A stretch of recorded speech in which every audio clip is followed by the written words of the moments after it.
Each, every, ছোট্ট দুটো word, তাই না? কিন্তু আমরা অনেক সময় এই দুটো ওয়ার্ডের ব্যবহার নিয়ে কনফিউজড হয়ে পড়ি, কখন ইচ বসাবো, কখন এভরি বসাবো, তাই না? চলুন আজকে সঠিকটা জেনে আসি।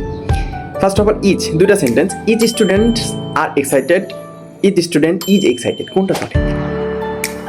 সঠিক উত্তরটা দেওয়ার আগে চলুন ইচের ব্যবহারটা জেনে আসি। ইচ কখন ব্যবহার হয়? ইচ ব্যবহার হয় যখনই প্রত্যেকটা মানুষ বা বস্তুকে আলাদা আলাদাভাবে রিপ্রেজেন্ট করে, অর্থাৎ একজন একজন করে নির্দেশ করে, তখন আমাদের ইচ ব্যবহার হবে।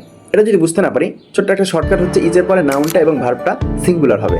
সো আমাদের 2 নম্বর বাক্যটা সঠিক হবে, ইচ স্টুডেন্ট ইজ এক্সাইটেড। এবার every students are ready for the test, সেন্টেন্সটা হচ্ছে every student is ready for the test, কোনটা সঠিক? সঠিক উত্তর দেওয়ার আগে চলুন এভরি এর ব্যবহারটা জেনে আসি। এভরি ব্যবহার হবে তখনই যখন একটা গ্রুপের সকল সদস্যকে একসাথে বোঝাবে। এটা যদি বুঝতে না পারি, তাহলে এরপরে যে নাউনটা এবং ভার্বটা হবে সেটাও সিঙ্গুলার হবে।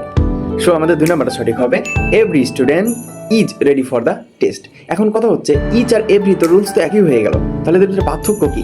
এদের ভিতরে পার্থক্য হচ্ছে, যখন আপনি দেখবেন যে প্রত্যেকটা সদস্যকে আপনাকে আলাদা আলাদাভাবে ইন্ডিকেট করতে হচ্ছে, তখন আপনি ওই জায়গাটাতে বসাবেন বা ফাঁকা জায়গাটায় বসাবেন ইচ। বাট যখন দেখবেন যে হচ্ছে গ্রুপের সকল সদস্যগুলোকে আপনাকে একটা নির্দিষ্ট করতে হচ্ছে, তখন আপনি ব্যবহার করবেন এভরি। আশা করি বুঝতে পারছেন। বুঝতে পারলে কমেন্টে এস লিখুন।